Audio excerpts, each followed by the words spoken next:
Welcome to the One Inside and Internal Family Systems podcast. I'm your host, Tammy Sollenberger. On today's podcast, Joan Ryan and I talk about exploring the integration of IFS and the Enneagram.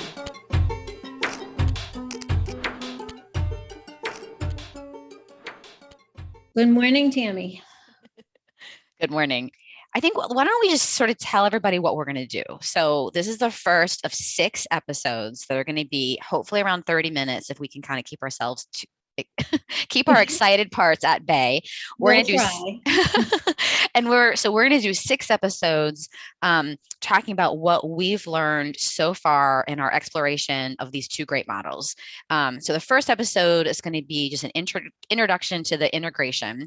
The second episode, we're going to talk briefly, as much as we can, sort of general about the centers of intelligence. And then the next 3 episodes after that are going to be focused on each center. So the third episode is going to be the heart center types in IFS. The fourth one is the head center types in IFS. The fifth one's body center types in IFS. And then we're going to end with higher qualities of type as an access point to self-energy. And so I thought maybe what we could start with is you just giving a little bit of your bio. I know this is going to be uncomfortable for you. And so we're just going to get those parts of you that are uncomfortable, shouting your own praises, to step back and tell everybody why you're the expert. Okay. Well, yes, I will have to calm my parts down to do that. I'm getting better at it. You've really helped me. I love working with you. So I've been working with the Enneagram for more than 25 years. And one of the things that I don't often say that might be helpful to people is that when I started all of this, I had no basis in psychology, personal growth, anything. I was a garden variety lawyer working in a business law firm, kind of thing. But it was at a time in my life when there was a lot of upheaval. And in retrospect, what I would say was my parts started to get out of control because they were so unhappy. When I first learned the Enneagram model, which you and I agree is a map, I saw a map that very well described the internal processing of my thoughts. We would now today call that focus of attention. But I was exposed to a model that explained not only how I thought and why and how my emotions were connected to it, but also that I wasn't unique in that was a pattern. I love that. I'm going to interrupt you right now. Isn't that what IFS does though, right? Like when people learn about IFS, they say, this explains, like we've talked about this idea of this explains everything. Mm-hmm. We've talked about sort of naming our book and our course, sort of the idea of sort of taking the Enneagram and IFS, it explains everying, explains right. Our internal landscape. And so you're sort of, that's right. And that's what you're saying. So me being me, I threw myself into it. There was a professional training program. I'm trained in what's called narrative tradition Enneagram. Helen Palmer and David Daniels, the late David Daniels. And I threw myself into that training program, which took about a year, and got certified. That program still exists, although David has passed and Helen is retired. And it turned out I was good at it. So I then was added to the training team and became the program manager for, 5 or 6 years. What that did was it gave me exposure to this professional level training over and over and over again, which built my content knowledge in a very unique way. The other unique thing was that it gave me the opportunity to be directly mentored by both Helen and Dr. Daniels for a very long time. And in fact, Helen still acts as a mentor to me. So that was a very unique situation. Alongside that, I stepped out of my law practice and into an organization development, leadership coaching, executive coaching career, which I've now been doing about 20 years. Parenthetically, much better fit for me, but who knew? So As a 9, right? Is it something about Well, being a yeah, 9 or? no way to know. And things are funny like that. I had resisted the idea of teaching and all of that stuff. And here, come to find out, that's really what makes me happy and what I'm good at. Yeah. So fast forward a number of years, and the one thing that was missing for me was actual method of what do you do once you learn all of this wonderful map. And Yeah. when I was exposed to IFS, first through my own therapy, and then by meeting Dick and going into level 1 training, I found a method that I could put together with what I knew about the Enneagram in a way that was, I guess, actionable is the Yeah. word. It's not quite what I'm reaching for, but usable and Yeah. user friendly. Yeah. And like you said, the systems make sense together because they both explain that we are both completely normal and that there's ways to deal with things that are challenging, something like that. Yeah. And then I got super lucky and I found you. So, this is I think I this. found you. Yeah. Well, and to continue it to the model, you and I share a line in the Enneagram. You on the 3 line, and me on the 9 side of the line. So we've got that natural affinity. And I think that over the last year, or however feels like longer, we've both been able to pull in the parts of the type of the other, which is what makes it work so well. Yeah. So that's kind of the background to this. The other thing that's super, super important is that when I started to work with Dick, for the very first time, I saw somebody who not only did something similar to what I do, but also taught it, which was that our own internal state, whether we're the therapist, the teacher, the coach, the whatever, is critical to our success in helping other people. Yeah. And that's a piece that I hadn't seen stated clearly or taught clearly anywhere else. I think it's understood in some parts of the Enneagram community, but not to the level that Dick teaches it. And that's incredibly important to me because that's my own experience. And you've heard me say before that I tune myself to the sound of my own voice and what I feel like inside to know whether I'm actually, in IFS language, in a lot of self-energy so that I actually can work with somebody. And when I feel myself waver off of that, I stop and recenter. Yeah, I love that. Joan, how would you say that in Enneagram terms? Like if you were saying like, okay, if I'm with someone and would you say I'm on like the lower side of my 9 and then I take a deep breath, or what would you say? No, what I think I would say is that, and I'll use Helen Palmer's language. When I am in self, the pins that hold the type in place, this is her language specifically, have relaxed. The type has relaxed. And what happens is that lets the good qualities and the higher qualities of the type, which of course all types have, as all parts do, can come forward. So in my case, as a 9, when the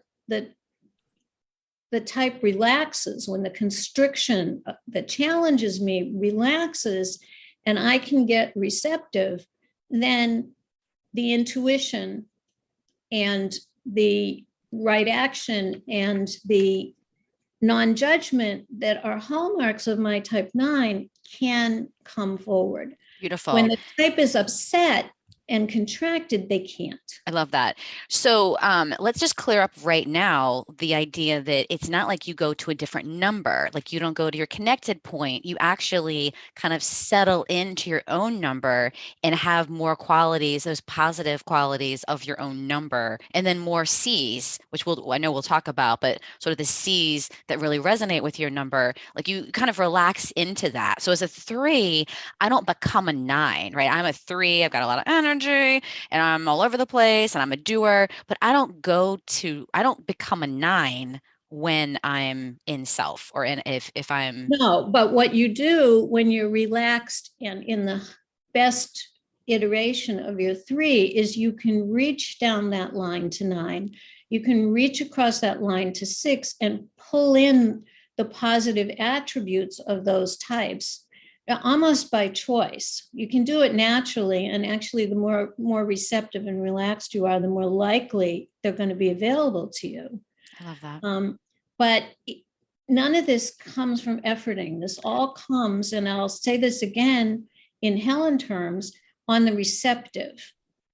The same way that IFS teaches us that we want to, as much as we can, cultivate self-energy so the parts have relaxed, calmed down, stepped back to observe, to let the qualities of self come forward. And that's where it all connects together, because it's the same process. It's all receptive.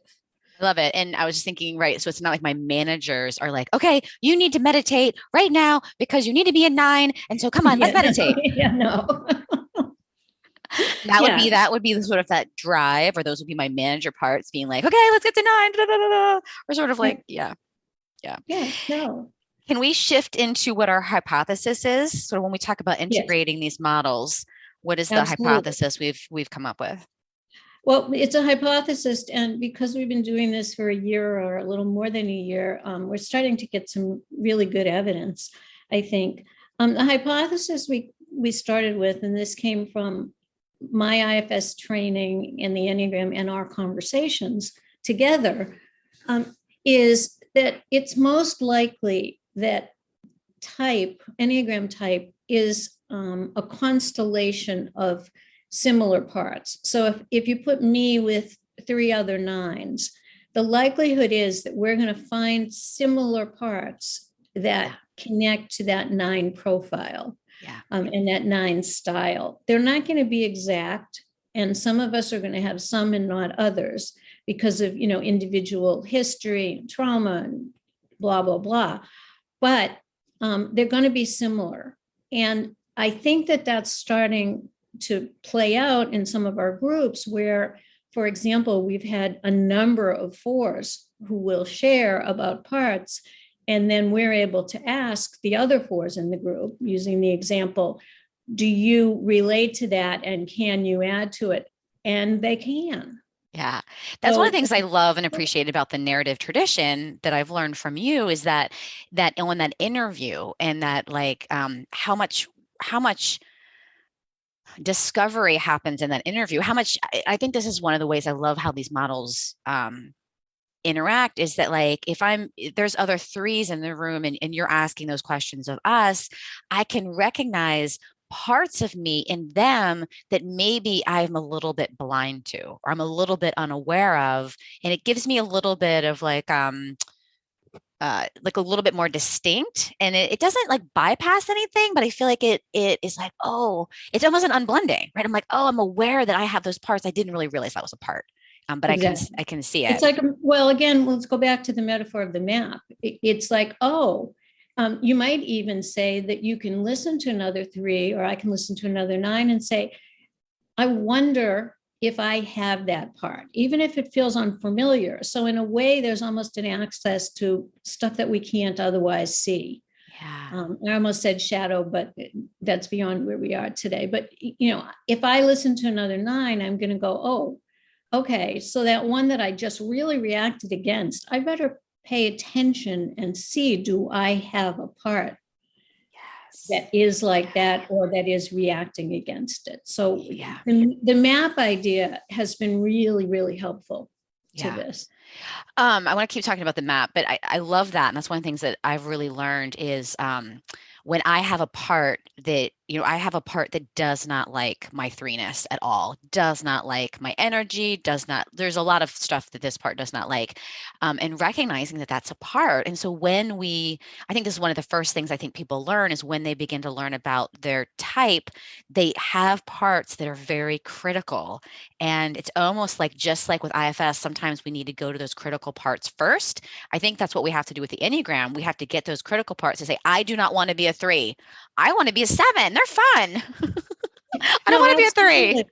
And in Enneagram terms, very often we make a joke and say that if you're having trouble finding your type, look for the one that makes you slightly ill, or that you really don't want to be, and then go investigate. And it's exactly what you just said. Yeah.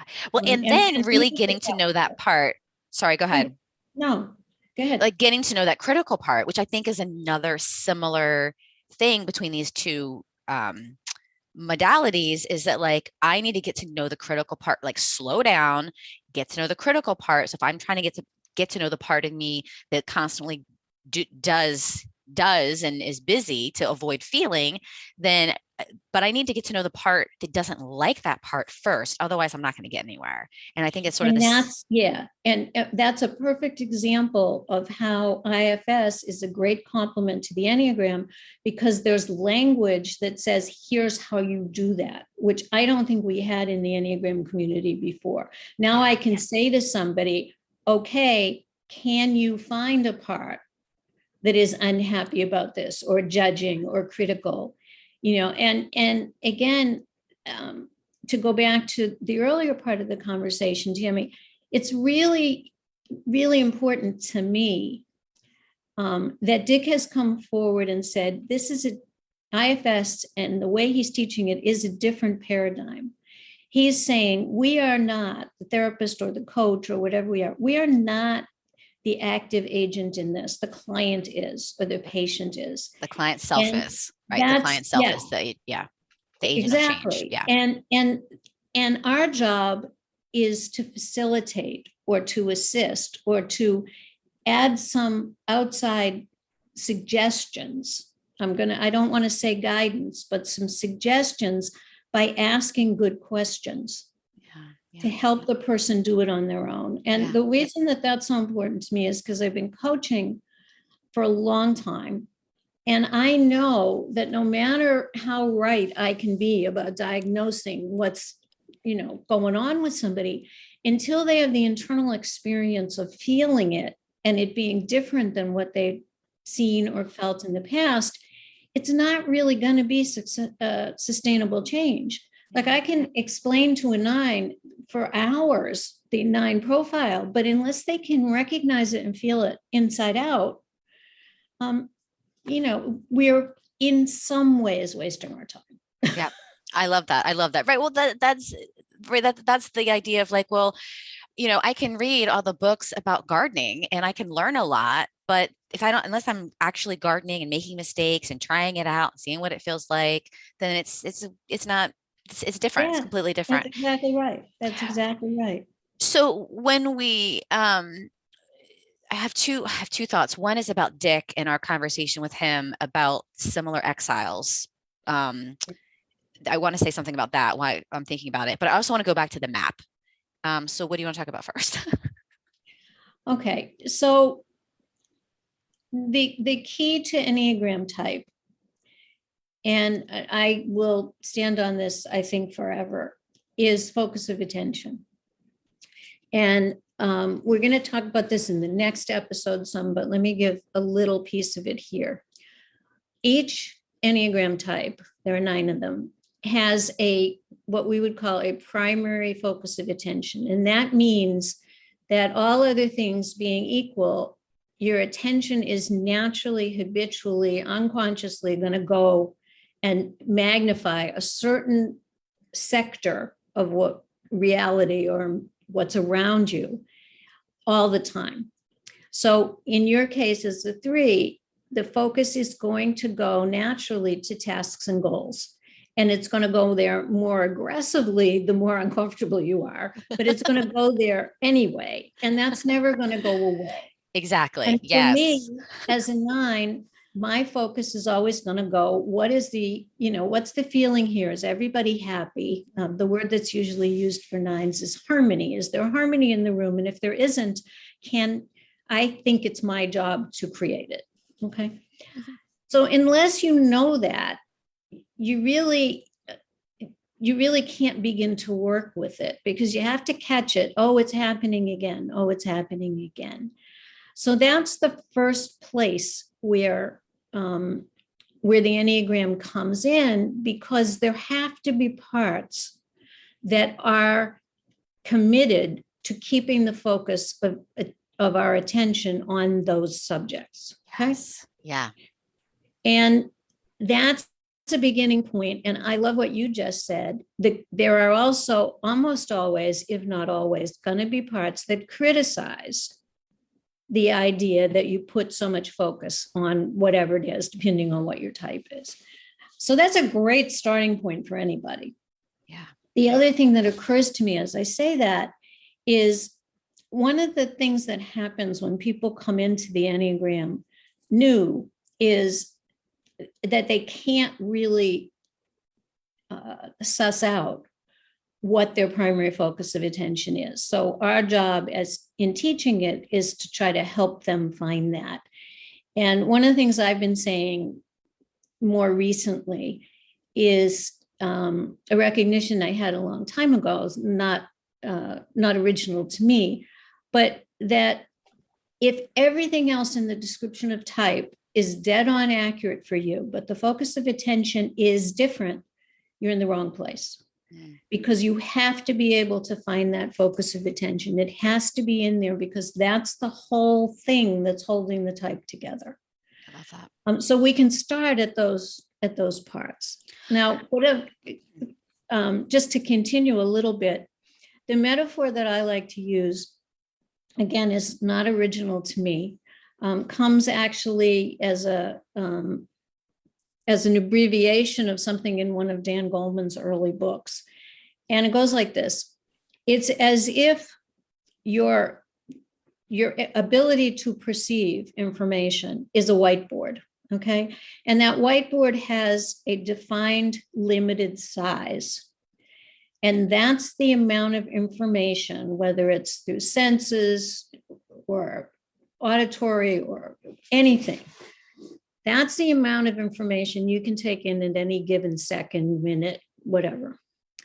What the Enneagram map of focus of attention is telling us is what's going to show up on that whiteboard most often, and in bold, for lack of a better word.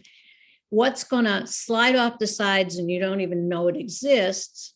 What's going to land on the whiteboard and immediately get bigger.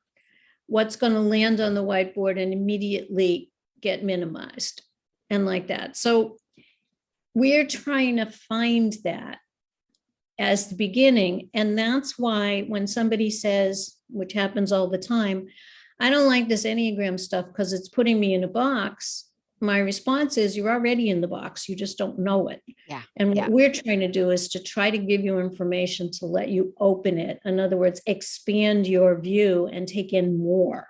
Love it. Than what you do.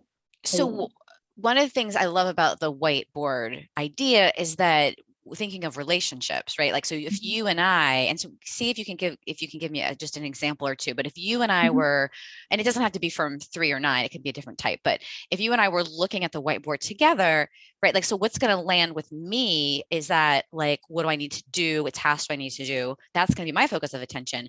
We're looking at the same whiteboard. What's your focus of attention of the same whiteboard is going to be, is there conflict? How can I create harmony? So we're going to be looking at the exact same whiteboard with different focus of attentions. So that way our feelings, thoughts, behaviors, body sensations are going to be different, even though we're looking at the same thing. So this is one of the things I think that, right.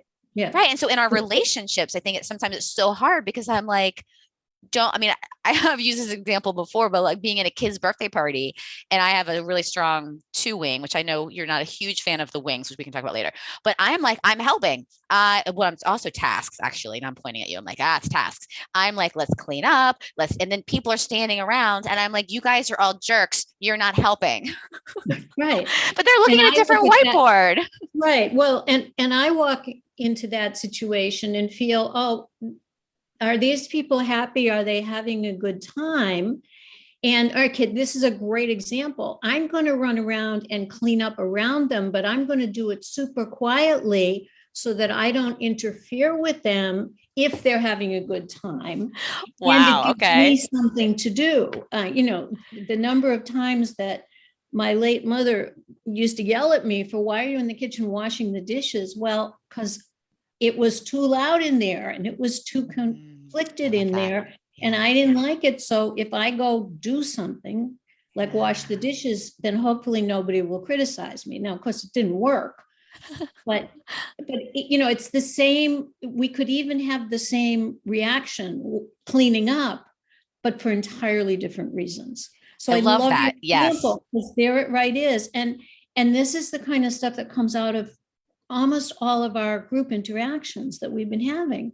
Oh, I do that. Yeah, but I do it for a different reason. Yeah. Yeah. I love that. I love that. Right. So we could be looking at the same behavior, right? I'm cleaning up and you're cleaning up, and a 4 might be cleaning up, and an 8 might be sort of all these different All types might be, different. Yeah. but we're all doing it for a different reason and for different, like a different desire or different intention. And what I love about your story is that was a great part strategy, right? A part strategy to, this is uncomfortable, I feel conflict, or an exile maybe is getting flooded a little bit. And so Yep. part strategy came in and said, here's what I'll do. I will remove myself. I'll go to the kitchen. I'll clean up. And that was a fantastic part strategy that lines up with your type. And another type, using my mom as an example, she happened to be a 6. She's looking at it going, no, you're supposed to be over here making friends and being friendly with the people here. You're not supposed to be in the kitchen washing the dishes. Different view, same situation. And you're Love it. absolutely right. Everybody's looking at it differently. The thing that's under this, and what you started with that's so critical, is it's almost as if we have a piece of paper and you're looking at it and I'm looking at it and we're seeing entirely different things.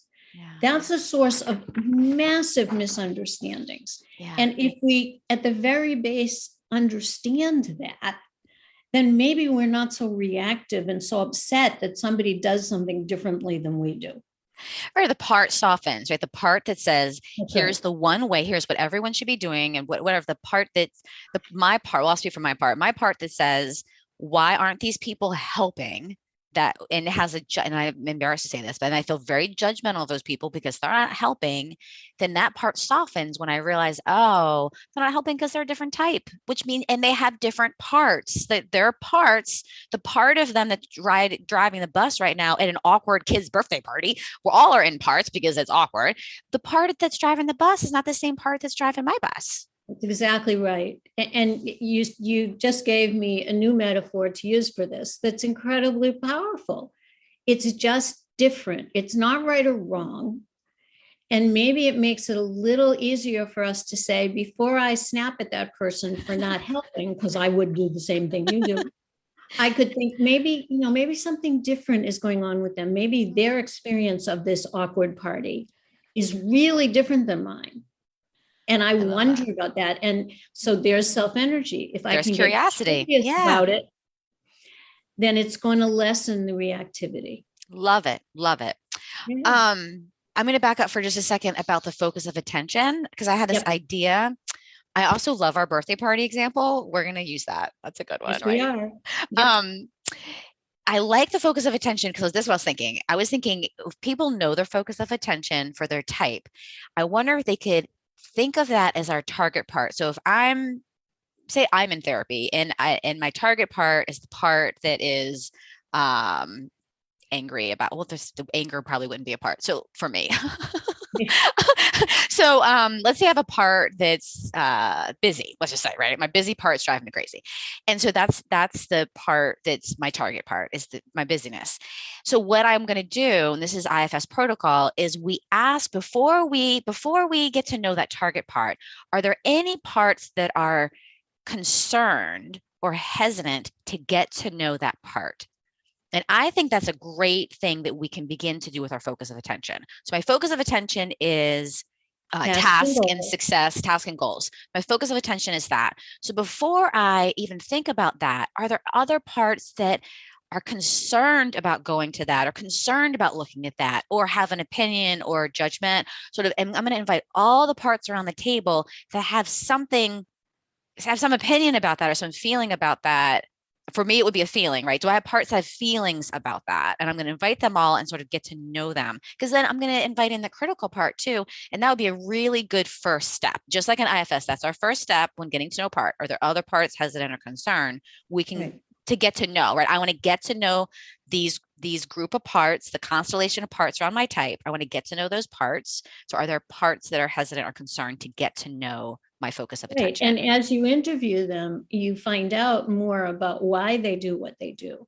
And what you're doing is really nicely putting together the two systems, Tammy. You're saying, if I believe that the Enneagram is real and I believe that IFS protocol is real, then there has to be a focus of attention. There have to be parts that are holding that together and that believe that it's really important to do that. I ought to go get to know them. Love it. Makes Right. perfect sense. And it's a beginning place to, it's kind of like a starting place to find a trailhead. Yeah. Love it. Love it.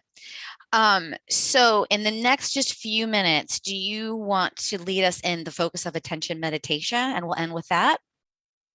Yeah, we could do this. This is a very simple meditation. I'm stealing again with permission from Helen Palmer. This is something that she has been doing for a million years, and it's primary. And the idea is to try to explain to you that your attention, where you place your attention, is one of the few things that we have control over. In many cases, we aren't particularly good at it because we haven't been taught this. I certainly hadn't been, and I know you agree with that. So this is a very basic exercise that you can do on your own. And the idea is, can I recognize different placements of my attention in space? Okay. Because if I can do that, then I can begin to make choices about where I put my attention, which is the actionable part. So it goes like this. You can close your eyes or you don't have to. You can just soften your gaze. And we would always, you and I both, and would say, try to feel your center, take a couple breaths, do whatever it is you can to just get yourself in a clean space, clear space. And then see if you can gather up your attention as if it were a thing, gather it up and place it in the center of the room, gathering all your attention and focusing it on a spot, let's say, in the center of the room. And just see if you can feel what that feels like for a couple seconds. And then gather it up again as if it were a thing and place it against the wall furthest from you. Your attention. We're placing our attention against the far wall. And again, feel what it feels like to have it there. And then gather it again and bring it back in front of you. Right in front of you, as if you were holding that old-fashioned thing called a book or maybe a Kindle. At the distance, you would hold a book. And hold your attention there for a minute. And then the biggest and sometimes the hardest jump, can you gather that attention and bring it inside of yourself? And focus on the inside. So that's different placements of attention in space. So try to do it again. Can you gather your attention and place it in the center of the room?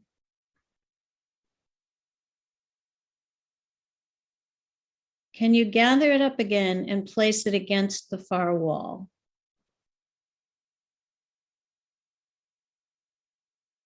Can you now move it to the distance in front of you at which you'd hold the book?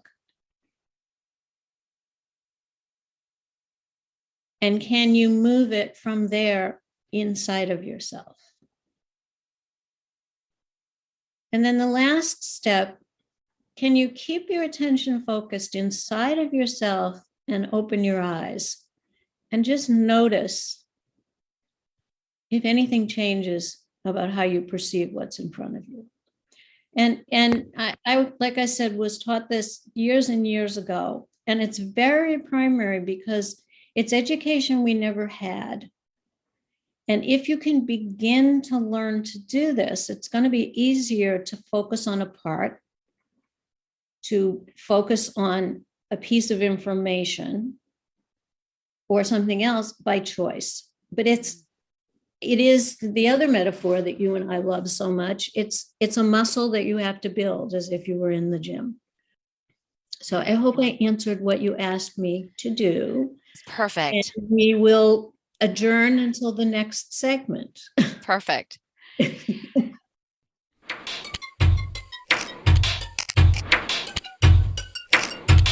Thanks for hanging out today. If you like this episode, make sure you subscribe. And if you really like this episode, share it with a friend and leave a review. You can follow me on Instagram at IFS Tammy and join our community on Facebook at the One Inside podcast. Talk to you next time.